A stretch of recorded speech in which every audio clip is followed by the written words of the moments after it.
students have benefited a great deal from her hard work and the staff that she manages.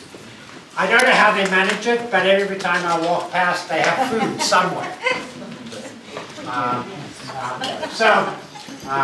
I'm going to leave you in her capable hands, and I look forward to seeing you Thursday, which if you saw my emails, may sound to some of you like a bit of an odd topic to give freshmen at the start of university about art in your brain.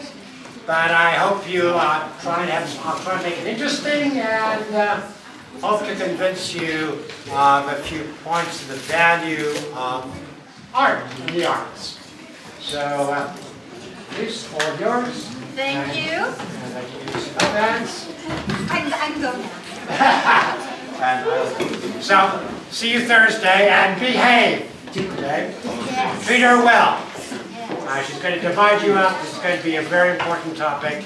And since the topic was planned, I've been thinking about my own addictions. Oops, I'm wondering what I'm thinking. I'm there. We all have them. That's the thing. And we just maybe don't see them as an addiction. Yeah, so good stuff. See you Thursday. All right, thank you. All right, so we have a couple different things we're going to do today. I'm going to talk probably a little more than I usually do. We got a lot to get through. And then we're going to break up into groups, and I'm going to have you guys play a game. Where do you guess? So we'll see how that goes. But the topic, don't get played outsmarting addictive behaviors. I love. So here's the thing, when we're talking about addictions, what's really important to remember is that addictive behaviors never start out as an addiction. They are rooted in behaviors that we use to soothe ourselves in some way, to pacify ourselves, to bring ourselves peace of mind, to distract ourselves, to deal with anxiety, depression, feeling overwhelmed. Initially, it starts as something that is helpful.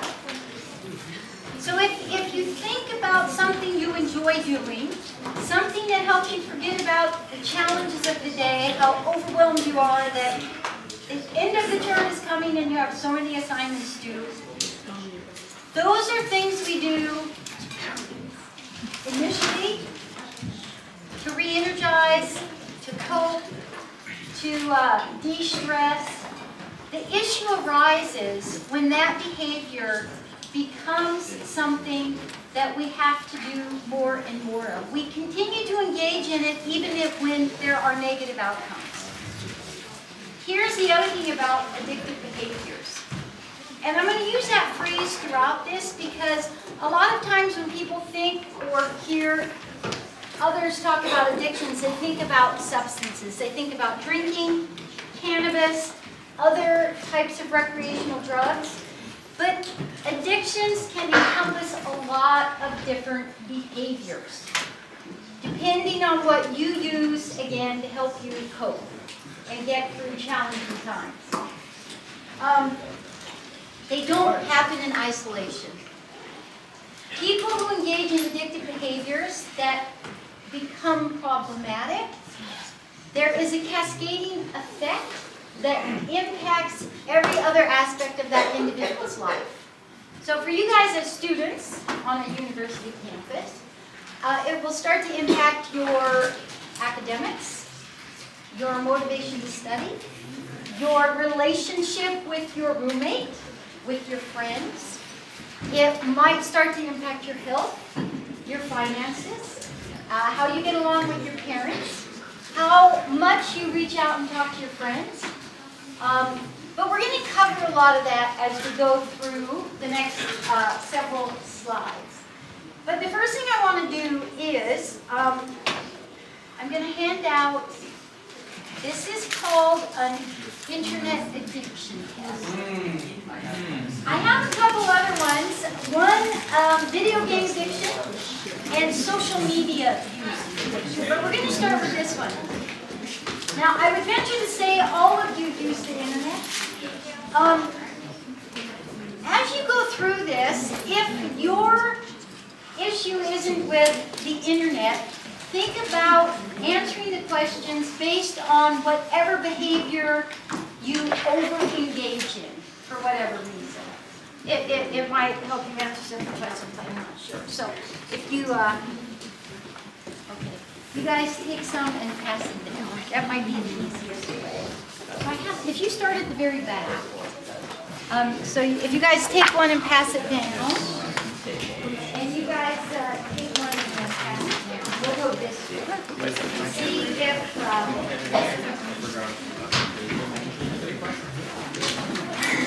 I have like really good videos. How long you were based on this? I don't know. Online videos, like on the computer, like on the internet. Are you already? What? You played COD at 7 and Cupid? I played Minecraft. Noah, are you already?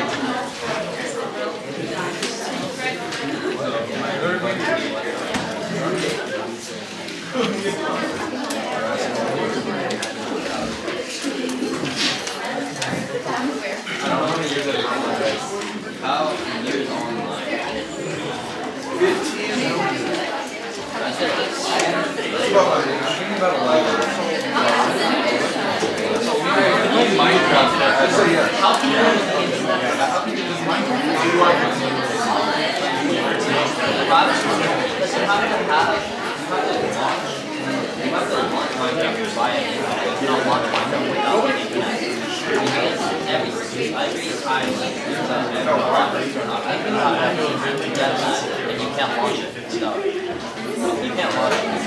So, you're not Yes, you guys have been on that forever. You were not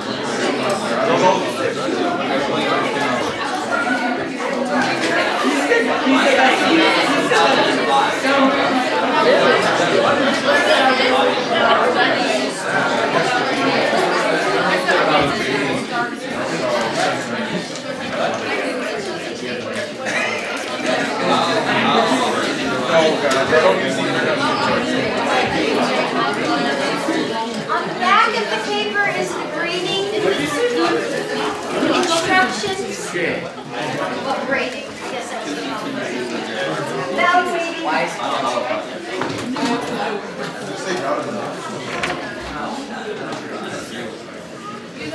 So which one? I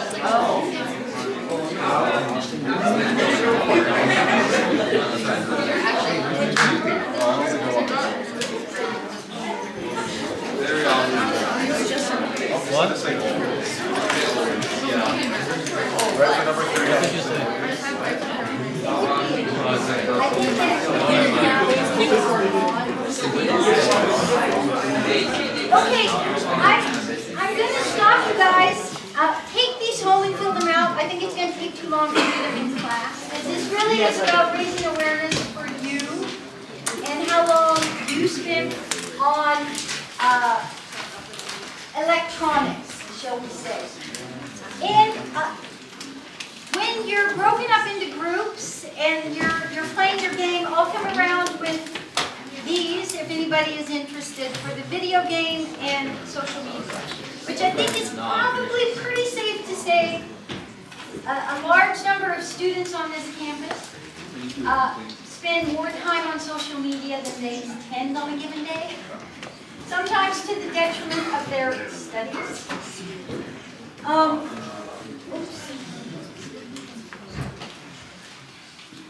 But that's okay. We will, like I say, I don't usually have quite so many slides, but I just kept finding so much great information. So I'm probably going to talk kind of fast, but I'm a fast talker anyway. So.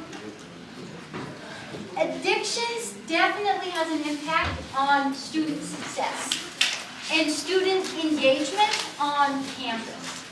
Now, one of the reasons I was really happy they asked me to talk about addictions to you guys is because I think for individuals who haven't haven't developed an awareness around what addictions encompass, so what kind of behaviors can be included, and the impacts it can have, it's really hard to notice when a negative impact is happening.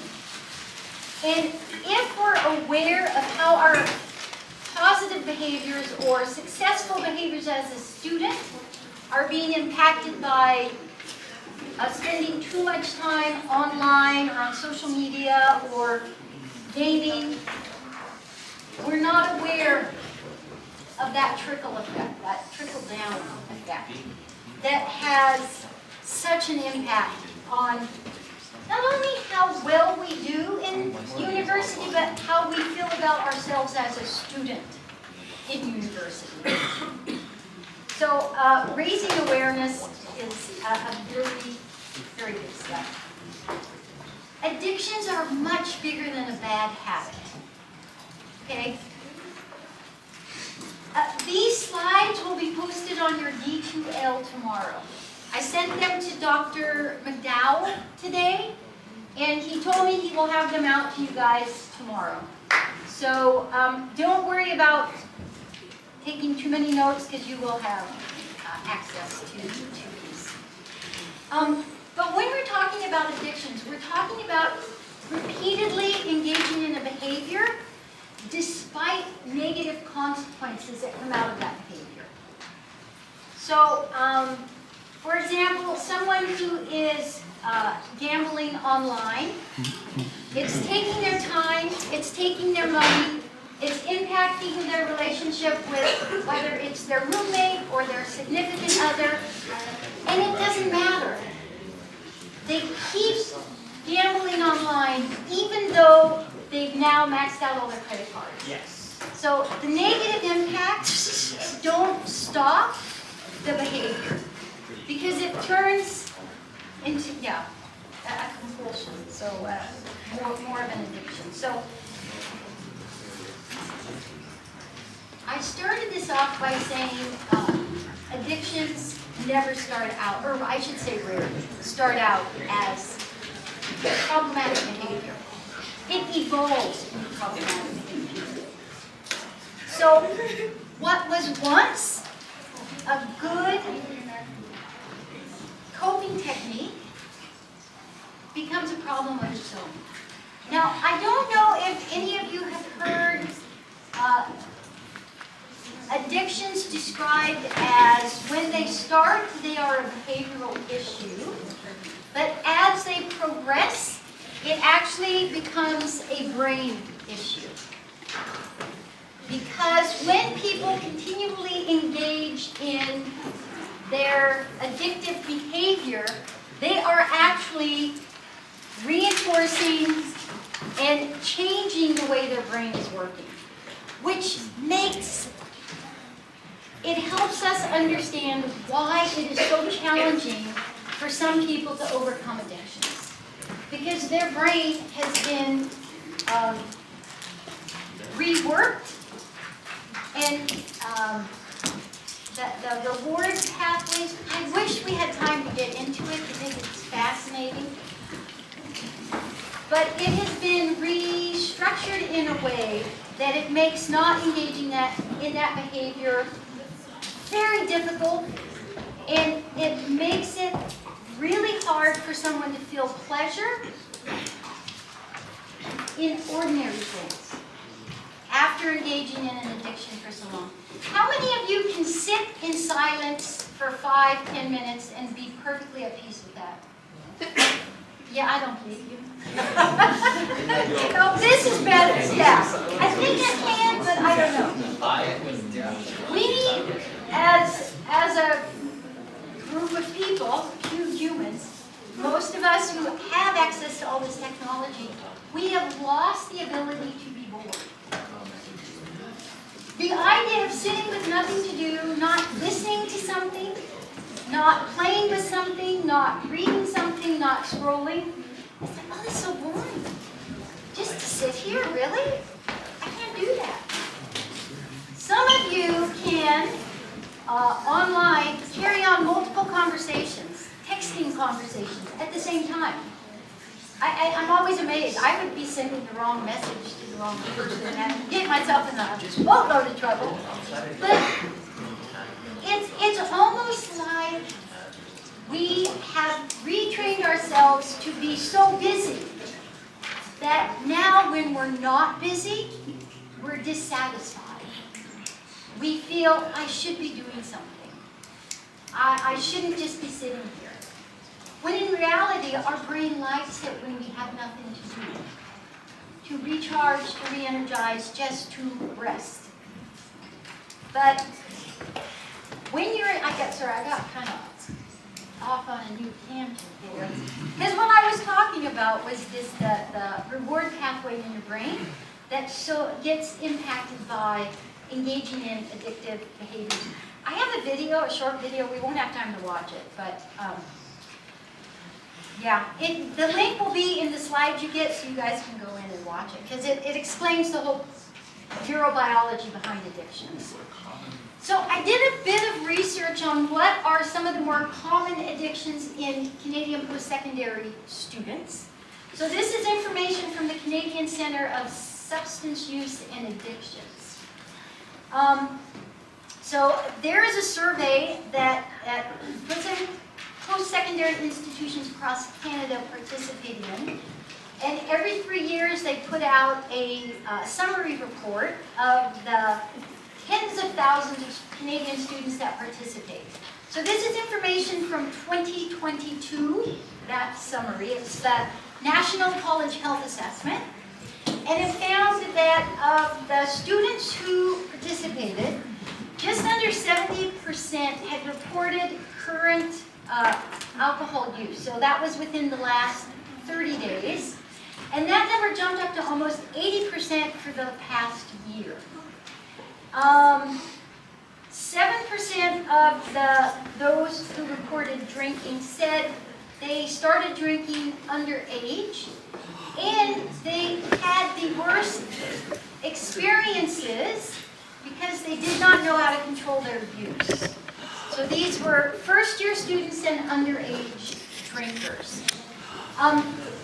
So using cannabis and smoking was also, I was surprised by this because I didn't think, I thought we had a handle on smoking, but then vaping came along. So 11% of the students said they smoked tobacco, and 15% vaped, which is really high, considering how much it had dropped off prior to vaping. Just about 18% had reported using cannabis currently, and 30% within the last 30 days. So those are, for our campus especially, very high numbers. But I know we're a substance-free campus, but I also know that you guys are adults, you have access to things, you do what you want to do. That's why we need to talk about it. So, yeah, even though we are a substance-free campus, it still happens. The next one up there, you see stimulants, so it's talking about caffeine and study drugs, so things like Ritalin, that students think help them study better. Although there's no conclusive research that it's nothing more than a placebo effect. So 37% of students reported using some type of pain relief, opioid pain relief, stimulant or sedative in the past year, and of that, 34% said they used it in a risky manner. And I'm not exactly sure, I tried to find out what they defined as a risky, high-risk manner, but it didn't do it. Here's what we know, though, is that engaging in these behaviors, sometimes students engage in them to self-medicate. So whether it's actually a substance or spending time online or gaming, as a way to pacify anxiety, depression, remove themselves from traumatic thoughts or memories. But what research shows is that typically that mood, that anxiety, it becomes worse. It is gone for the moment, but once the behavior is stopped, you're right back where you started from. And for a lot of people, typically they feel worse because they're like, I shouldn't have done that anyway. I should have saved my money, I should have been studying, I shouldn't have spent my time. So it does have an impact. Now I did social media. We're going to touch on that a bit more. The online gambling, it's huge on university campuses. Online gambling. A lot of people don't realize, but it is. And then pornography. So I have some statistics for you around pornography. Sadly, they don't have numbers when it comes to what would be called a pornography addiction or problematic pornography use. They call it PPU. But what they have found is that on post-secondary campuses across Canada, 70 to 80% of males and 20 to 30% of females report viewing pornography. Of that percentage, approximately 8% they estimate to be problematic pornography use. And by that it means that it becomes uncontrollable, so the person needs to watch it. It starts to impact their ability to have healthy relationships. And there was one more thing. I can't remember what the other thing was. Oh, they become distressed by their own viewing patterns of pornography. But this is one of the topics that's actually really challenging to get accurate numbers for, because most people will not admit to watching pornography, especially to the point that it is problematic for them. So, it's one of those where. But why do addictions develop? Oh, if only we could answer this question. There's a lot of reasons behind it. So stress and anxiety, peer influence, academic pressures, loneliness and boredom, trauma and coping needs. We could delve into each one of those, and each one could be a presentation of its own. When students start, you guys are all new, most of you new to Lacombe and to the university experience, there's a lot of new stressors and a lot of anxiety that comes with launching out into your university journey. For some students, it's the first time they've been away from the watchful eye of their parents. So they have this independence and freedom where they may find themselves making decisions they wouldn't have made if they were back with in their home of origin. Having to deal with the pressures of being in university, depending on what program you're in, depending on what expectations have been put on you, or that you put on yourselves, can influence all of that. And then trauma and coping needs. They do know that people who have a lived experience of trauma are more likely to engage in an addictive behavior of some kind. Now, I spent several years working with the Sexual Abuse Intervention Program in a city in Northwest BC. And I worked with kids between the ages of 4 and 19. And then I also worked with some adult women. The one thing almost all of them had in common was a past history of sexual abuse or sexual assault or relationships with interpersonal violence. So a lot of trauma.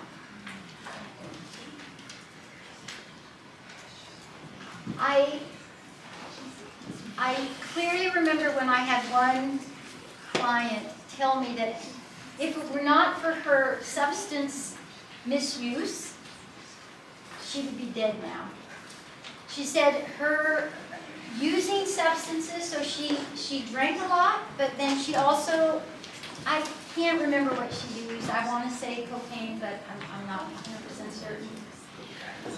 But she said it was the only way I could cope with everything that was happening to me. So from the age of about 16 to 22, she abused substances as a way to cope with her traumatic experiences.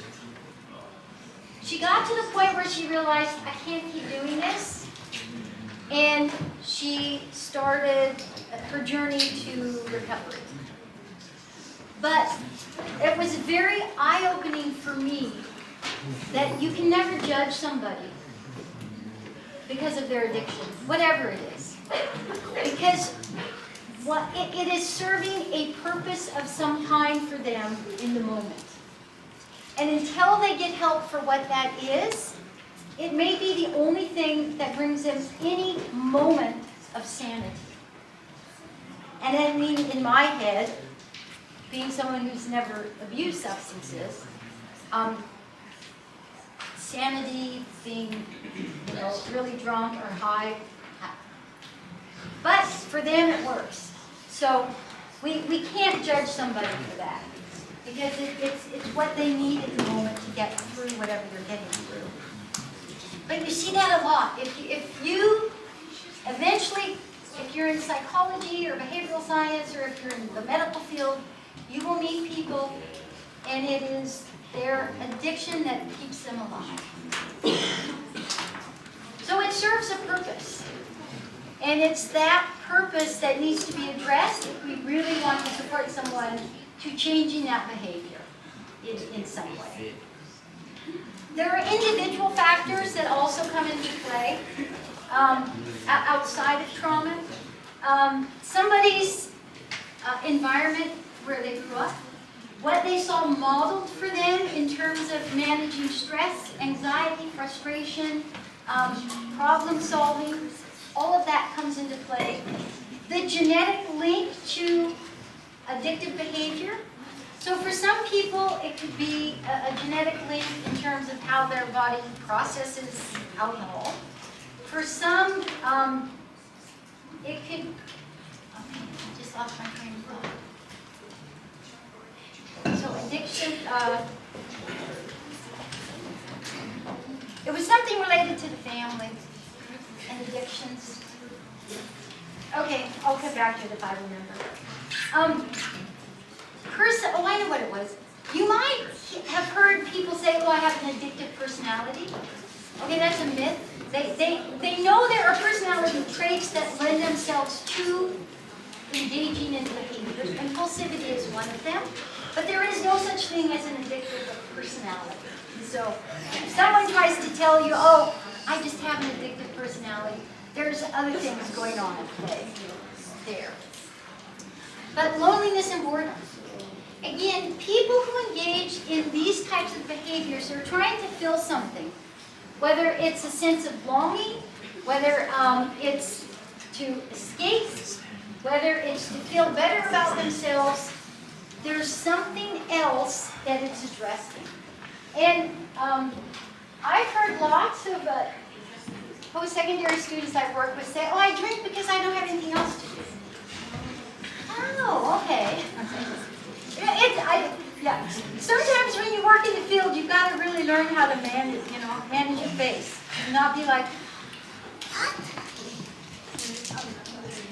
I can tell you the hardest time that was for me was when I had a parent. I was working with their child who was being abused by the stepfather, who told me, you know what? I was abused as a child. I survived. My kid will be fine. I don't think I hid my expression very well for that one. But it was like, There's a whole psychology behind that. Okay, this is the reward system I was talking about.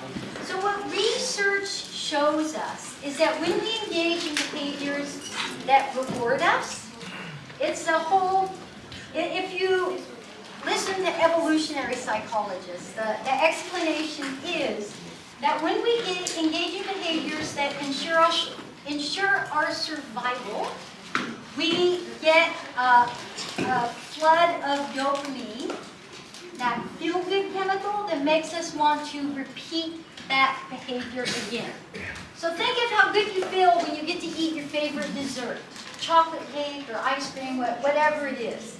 Okay, eating is what we need in order to survive. So we get rewarded when we eat.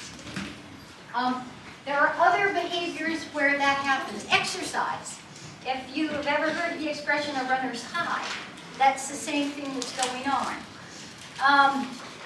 I mean, the obvious one is sex. Gambling. Not a good behavior, but you get that rush of, oh, this is so, I might win a big one this time. So you get this rush of feel-good chemicals released in your brain. But what happens is the more you engage in that behavior, the more excitement or enticement you need to get that good feeling again. So now it's not just 1 bar of chocolate, I need 3 bars of chocolate in order to feel that good rush. A really good example here is pornography. So for we'll start, let's say a 12-year-old boy who runs across a Victoria's Secret website with all the scantily clad models. That would be very exciting for him. Let's fast forward, he starts looking at pornography sites. And now he needs to see more graphic, more violent photographs and situations in order to feel that rush.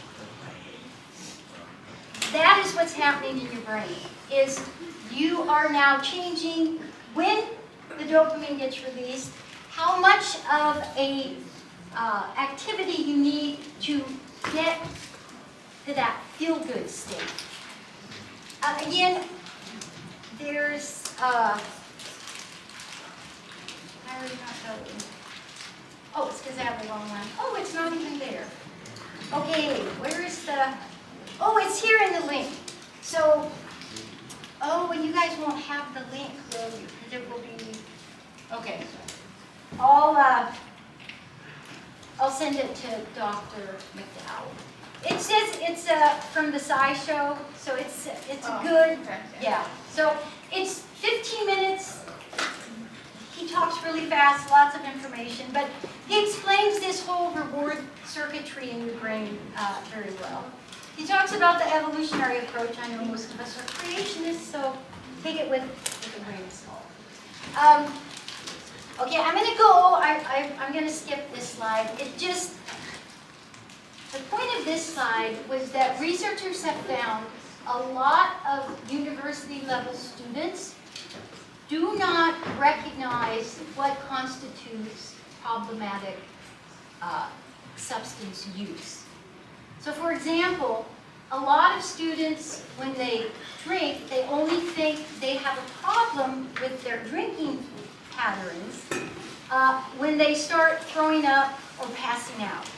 Okay, you're so far past any kind of healthy drinking if you're passing out and at risk of alcohol poisoning. What they also find is students now are saying they drink to get drunk. They don't drink to socialize. They're drinking because they want to be drunk. I guess that's the thing now. So they also have found that students drink to get drunk to make up for times they couldn't drink. So for example, during finals week or midterm exams, I can't drink, but I'll catch up on my drinking on the weekend. It's too bad they can't put all that energy to catch up on their studying, you know? Doesn't do the same reward circuitry in your brain. All right, we're going to briefly touch on some of the other common addictions that we see on university campuses. Now, social media is a challenge because that's the way this generation interacts with each other. It's the way you get your information, it's the way you pass messages, it's the way you keep up on what your friends are doing, whether they're here or back home, it doesn't matter. It's how you keep up on your favorite TV shows, TikTok stars, whoever. It's interwoven, but let me tell you guys something. Those of you who are in here, who are in psychology, there is so much psychology in social media on how to keep users using it. It's not by happenstance that we all become addicted to our devices. There is so much science behind how to keep you scrolling, how to keep you engaged, how to keep you from putting your phone down. So we're kind of, we, us users, are kind of at a disadvantage because the algorithms behind tracking you and what you watch are so skilled at ensuring the next story that comes up on your feed is exactly what you want to read. So, just be forewarned, you're fighting a battle. What research also finds is that for social media users who track, whether it's tracking their friends and what their friends are doing, or posting about their own lives on social media, if they're posting or engaging in behaviors that fall under addiction, so whether it's drinking or some other behavior, keeping all your followers or friends abreast of all of your gaming stores and what have you, that means you are more likely to stay engaged in that addictive behavior than to be able to walk away from it. Because now it's really becoming a part of who you are. It's how you're staying attached, albeit in a possibly negative way, to everybody else out there who's reading or following you. So they're more likely to engage in the behaviors, not only being on social media, but based on whatever they're posting on social media. And then this idea of information overload. Do you guys ever feel that? I'm sure you feel that way after coming out of one of Dr. Wong's classes, or Dr. Wasp's classes, where they've just given you so much information about the brain or biology that you just want to, I can't even. That's what's happening when we are constantly connected. You know, when I was growing up, TV went off at 12 o'clock at night. There were nothing on air from 12 to 6. So you can stay, of course there was no internet, so if you wanted to stay up all night, you had to either talk to someone or read a book. Yeah, I'm dating myself here. Not even video tapes were around then. So you really had to know how to entertain yourself. It wasn't just to sit back and let something else occupy your mind. You had to come up with ways to do it. But it was typically things you wanted to be engaged in, not things an algorithm has decided they want to throw at you and have pop up on your feed. And that you end up into that doom scrolling. Isn't that what they call it? They have a new expression. It's not a disorder, but it's called headline anxiety disorder. People who keep reading about terrible things happening around the world, and they might say, no, I need to know so I can be prepared. But the reality is, no, you don't. It's only feeding to your anxieties. It might make you feel like you have a sense of control because you know what's going on, but yeah, it's counterintuitive because you don't. But again, it's related to this dopamine loop. That rush we get when we read news and get triggered by it in some way. I've stopped watching news. I grew up in America, so I used to be American. I can't even now watch. I don't want to know anything that's going on. My country's being destroyed. Online gaming is another big one, and it's slow. I'm not sure why. Online gaming. I thought I had, yes, so 97% of teenage boys play video games, and 83% of teenage girls. 88? 83. 83? Yeah. So there's a lot of people who still are in this gendered world where guys do video games, girls don't. Guys look at pornography, girls don't. It's not true. It crosses genders. It doesn't matter. Excessive video game playing is one of the biggest reasons for dropping out of university. Now, it's a hard argument when you have some people who actually win scholarships to be in for university. So you can get video game scholarships to pay to put you through university. So again, some of us are fighting an uphill battle to tell people, no, it's not worth your time. Because there's actually thousands of dollars in scholarships for people who master video games. It's crazy. Absolutely crazy. There is an upside to online gaming if it's done in moderation. Because for some people who it does help them create a community and connect to others. But again, it all comes down to your ability to control your behavior and use it in a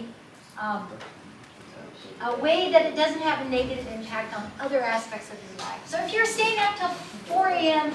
to play online games and you have an 8 a.m. class, all right. Online shopping is another one. Instant gratification. You don't get it instantly. Unless you have Prime, Amazon, you get it the next day. And if you don't have a car, it's great. It is, But it is rooted to that instant gratification. And again, it's that loop, that feedback in your brain and your reward circuitry. For university students, it's a way to relieve boredom. It's a way to deal with stress.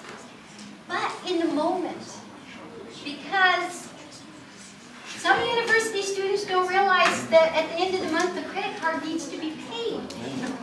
Or you have to pay, 19, 22% interest on your unpaid portion. So, online gambling, we kind of already talked about it. I do have some stats up here.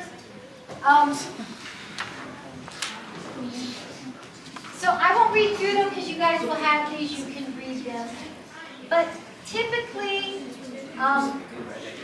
this is something that can start in high school. But over the last 15 years, online gambling in university level students has exploded. Highly problematic. That's where all your money goes for your university education. And this idea, I'll just win it back. I'll win it back. So a couple other addictions, food addictions or eating disorders, disordered eating. Exercise addiction. So again, we're not just talking about things that are always bad. Someone who's a workaholic, they have what's called a work addiction. Someone who always needs to be in a relationship, that can also be an addiction. So we have to get out of this mindset that it's only about substances, because it's not. And then we already talked about pornography. So impacts, lots of impacts. And remember I said, addictions do not stay in pain. People might think, oh, I'm hiding my addiction. Nobody knows. But there's indicators because it's having impacts on other aspects of their life. So I'm just going to, I won't go through all these because again, you guys will have these in the slides. But there are academic impacts, so performance, your ability to problem solve, to remember information, loss of academic integrity. You know, you spend so much time in your addictive behavior, you didn't get your homework done. So just use AI. Get it done really quickly. Absenteeism, presenteeism, and missed deadlines. So do you guys know the term presenteeism? We all know you're absent, you're not there. Presenteeism means you're there, so your bum is in the seat in the classroom, but your mind is not there. You're tired, you're preoccupied, you're hungover, whatever. You're there physically, but not mentally, so you don't learn anything. So it doesn't, yeah, you might as well not be there. Psychological impacts. Increase, I already talked about this one. We think we're managing our stress and anxiety, but actually it's the opposite. Emotional dysregulation. Have you ever had, like if you were really tired, oh, one more good one. You're hangry, you know, hungry and angry, it makes you angry. And you lose your temper really fast. That's emotional dysregulation. Where under normal circumstances, you'd be okay, you'd be able to manage it, you wouldn't bite your roommate's head off. But when you're dysregulated, you just fly off the handle, or you cry, or you lose it in some other way. Reduced self-esteem and self-efficacy, and then impaired judgment and risk-taking. Social and relational impacts.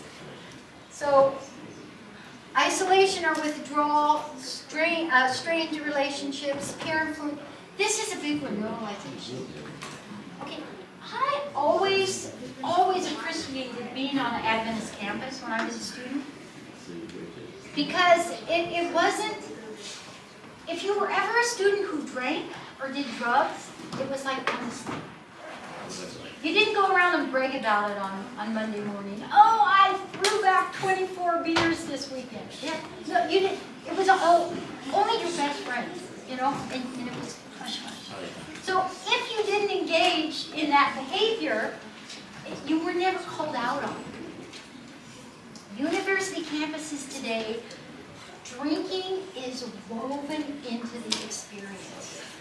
And that to me is really scary because it so normalizes misusing substances in a way that has such the potential to have negative consequences for the individual. And then reduced engagement in campus life. So if you've been up gaming all night, or you spent all your money online shopping, you may not then be able to do other activities that would be fun. And then financial and lifestyle impacts. So debt accumulation, job loss, and poor workload or academic performance, housing or academic probation.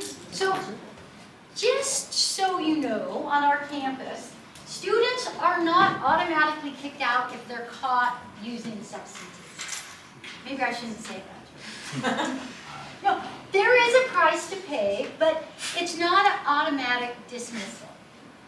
Now, if you're dealing drugs, that might be a different story. But if you were caught smoking cannabis or drinking in your room, it would all start with a discussion and trying to come up with a way to support you, but keep you on campus. What I have seen, however, is someone who has been caught a couple of times smoking or drinking in their room. They're allowed to continue their courses, but they're kicked out of the dorm.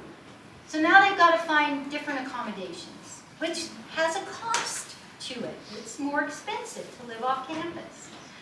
So it does have an impact as well. And then long-term health risks, depending on what your addiction is. all of them are going to have an impact on your immune system because your stress levels are going to be. And when you're constantly living under stress, it impacts your immune system fast. Sorry, I know you guys, a lot of information. Any questions?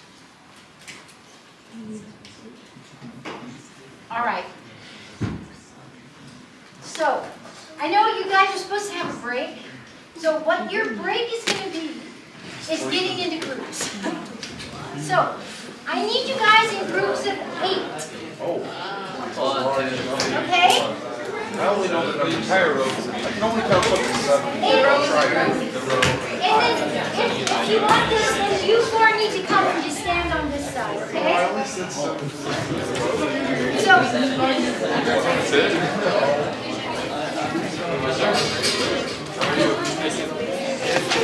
You're the one who's doing update.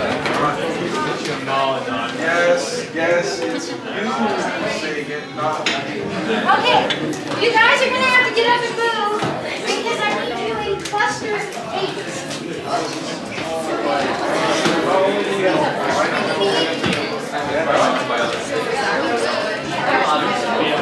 So you need 4 of these because in your groups of 8, you're going to be pairs. So there will be going on. The idea of this game really is to help students understand the cumulative impacts of living with some type of addictive behavior. With your scorecard where you're adding up good choices, neutral choices, bad choices, it just shows how things can go down a path that make a student feel so overwhelmed because of the choices they're making. Or on the flip side, how well they're managing when they make healthy choices. So, you're invited to 3 parties during your first week at Berman. You also have 8 a.m. classes. So what do? Now there were 4 different characters who all had different personality types, different strengths, different weaknesses. So some of those students, some of those characters, maybe they're really outgoing. They want to be involved, they want to meet people. They would say, oh, I'll just go to all 3, I'll worry about my classes later. It's the first week of school, it doesn't really matter. My favorite question from students is, as a professor, when they miss a class and they come back and say, did I miss anything? No, we didn't do anything in class. Yes, you miss something when you don't go to class. Of course you do. You might have been a character, though, who knew their limits, who were determined to do well in school, and they might have said, no, I'll go to 1 party and that's it. I won't go to any more. So, the choices they make are going to have an impact, in this case, on how they can function in their 8 a.m. classes.